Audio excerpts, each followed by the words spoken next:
ogni parola, ogni riga ha un significato.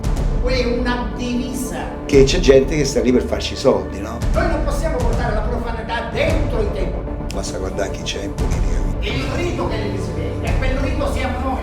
Qual è invece il rapporto tra la massoneria e la politica? Testimoniarlo ed essere presenti. Lo prevedono i precetti massonici. Viene iniziato, muore profanamente. Se aveva un appannaggio di 500.000 euro non ce l'ha più, è certo che... Aspettare i governi che sono pro libera moratoria e non tutti quelli che oggi sono contro. Libertà, fratellanza, uguaglianza. Quelli sono i concetti della massoneria.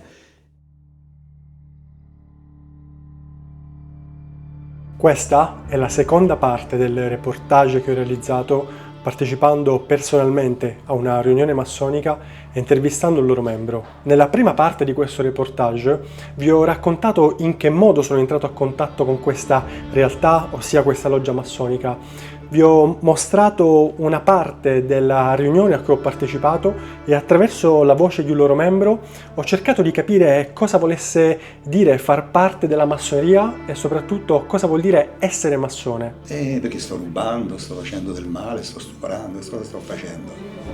Sto vendendo cocaina. Andiamo considerare un branco la massoneria? Per me è uno stile di vita. Io lo sono anche fuori, non nascondo la mia posizione, perché quello può dire io sono della Lazio o del Milan, io non posso dire sono della massone, sono massone. L'obiettivo di questo reportage per me è stato quello di raccontarvi una realtà che può piacere, può non piacere, una realtà certamente controversa, ma pur sempre una realtà fatta di persone che la vivono e che per la prima volta hanno deciso di raccontarla. E io sono contento di poterla condividere con voi. Buona visione. Ma oggigiorno all'interno delle logge, per tua esperienza o anche all'interno della tua loggia, ci sono componenti che hanno, diciamo, un ruolo importante all'interno della società, quindi politici o anche funzionari? Sì, ci sono. Ci sono? Ci sono e anzi sono persone che tra l'altro nemmeno... danno un apporto fantastico, ma anche il posto di lavoro che stanno cercano di avere un comportamento che non sia comune agli altri, insomma. Per esempio, come si fa a non sapere che nelle logge ci sono anche logge femminili? Per me è una novità questa qui che non si sa. Sì, diciamo che genericamente, tradizionalmente, sapendo che la massoneria è nata solo per uomini... ho capito, e l'evoluzione allora che non conta niente l'evoluzione? Ma infatti siamo qui proprio per capire in che modo si è evoluta anche la concezione... Ma nel modo più assoluto, ma se uno continua a dire, a disconoscere che la donna deve essere legata al ruolo che è relegata, per me è sbagliato, vuol dire che non ha capito niente dell'evoluzione sociale e umana, io dico, e la confusione è quella che stiamo vivendo, tra l'altro. E dove sta scritto che l'apporto femminile nella massoneria sia importante? Certo, se questa dovesse poi creare confusione, come purtroppo è avvenuto nelle logge cosiddette miste, allora è bene che ci siano logge femminili. Okay? In che senso hanno portato confusione? Cioè, hanno portato confusione alle donne o gli uomini? Viceversa. Tra di loro. Perché sì. poi lì è uscito fuori il maschio e la femmina, capito? Okay. Ecco. Ma per il fatto di essere uomini e donne? Di essere maschio e femmina. Ah, ok. Quindi vuol dire che c'è ancora molta gente che conserva un certo atteggiamento. Okay. Ma è viceversa adesso, non pensare che sia soltanto l'uomo che ha pensieri di quel tipo, anche oggi anche le donne. Appartenere a un ordine iniziatico significa appartenere ad una aristocrazia di pensiero, ovviamente non di censo, tradotto in termini spiccioli, ma che poi è un modo di vedere, o è una divisa, è un abito mentale che veste l'iniziato. Nel momento in cui oltrepassa queste colonne, viene iniziato, muore profanamente. E nella forma simbolica è rinato.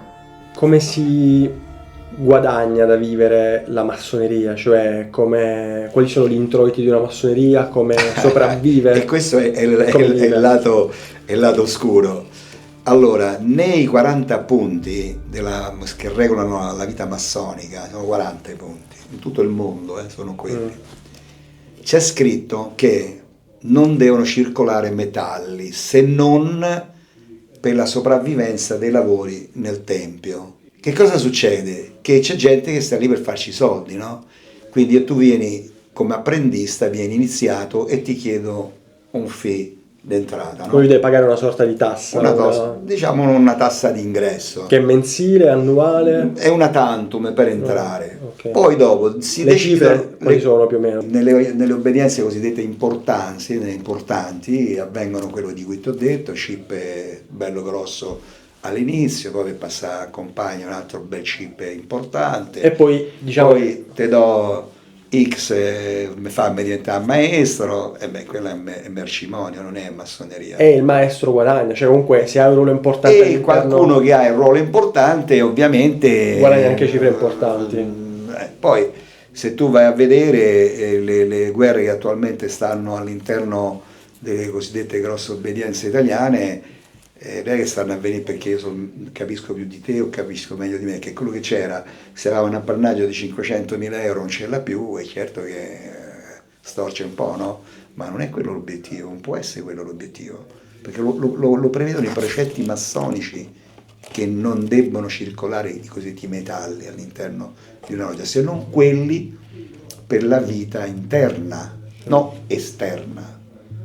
Noi andiamo in giro per l'Europa, adesso andremo in Portogallo, ci andiamo a spese nostre, non è che ci diamo i soldi a qualcuno o perché quello che tu hai pagato ti consente di andare a fare i viaggi gratis, non esiste, non è sbagliato. Dobbiamo ricordare a quell'iniziato che è ancora un profano vestito da massone, che passeranno anni prima che capisca di che cosa stiamo parlando, perché sennò altrimenti lo diamo una devianza mentale e chi oltrepassa è già convinto di essere iniziato, ma è iniziato simbolicamente, infatti subisce prove simboliche. Ancora siamo agli inizi dei piccoli mestieri, dovremmo arrivare al 17° grado per cominciare a capire di che cosa stiamo parlando, poi andremo nel capitolo del 18° grado dei Rosa Croce e poi vedremo di che cosa stiamo parlando. Ma lì, gentili signori convenuti, il 70% di quelli che sono arrivati già se ne sono andati a casa, perché non reggono al rapporto individuale di ricerca, di rigorosità che chiede la libera muratoria ad ogni proprio appartenente, perché si sono illusi, perché le opere di proselitismo vengono fatte per far dei numeri e non per richiamare qualità. E l'ordine iniziatico non ha bisogno di numeri, ha bisogno di qualità. L'ordine iniziatico è in contrasto col numero, perché è il sacrificio di pochi il cui risultato va a beneficio della collettività. Noi non possiamo portare la profanità dentro i templi, perché ne snaturiamo l'essenza. Cosa significano i simboli che voi utilizzate? L'occhio, ad esempio il triangolo con l'occhio dentro, anche il compasso? Diciamo che sul discorso lì non è che possiamo approfondire più di tanto. Per esempio la gira. Perché no? In che senso? Vabbè, nel senso il rituale è il rituale. Sono cose vostre interne, non si possono... Ma non è che non se ne può parlare. Per esempio la G rappresenta God, Dio, grande architetto dell'universo, va visto in quel senso lì, e viene acceso quello per esempio quando vai avanti di grado, ok? Il compasso e la squadra sono gli strumenti dei muratori, giusto? Il filo a piombo è uno strumento che usano i muratori. La libera muratoria nasce proprio da lì, dalla costruzione dei templi che venivano fatti usando quegli strumenti. E l'occhio? E l'occhio è l'occhio di Dio, l'occhio del God che guarda tutto ciò che accade sotto di lui, infatti è sopra la piramide, no? Non è sotto.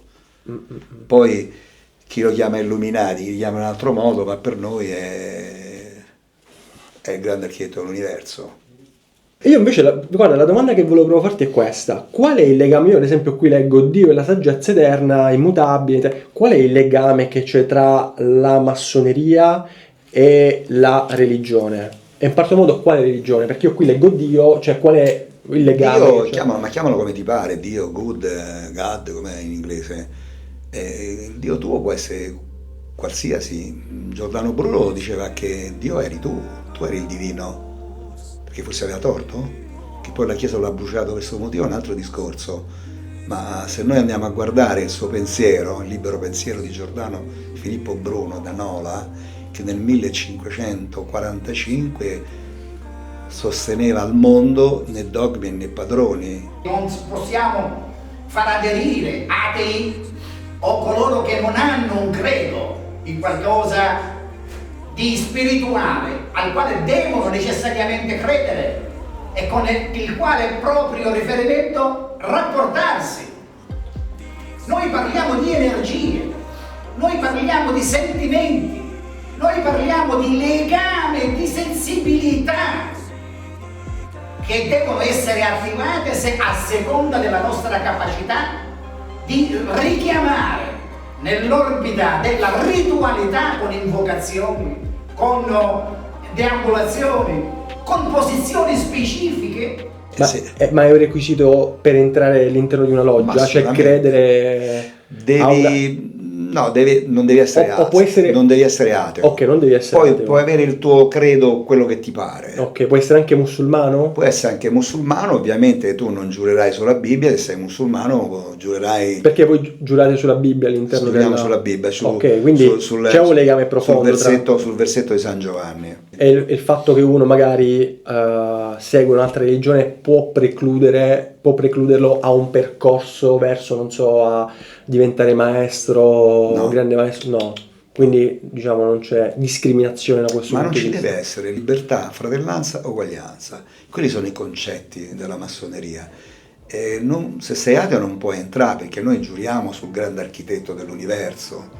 Come grande architetto dell'universo tu identifica Chi vuoi. chi Certo. meglio credi, purché non contrasti con l'umanità.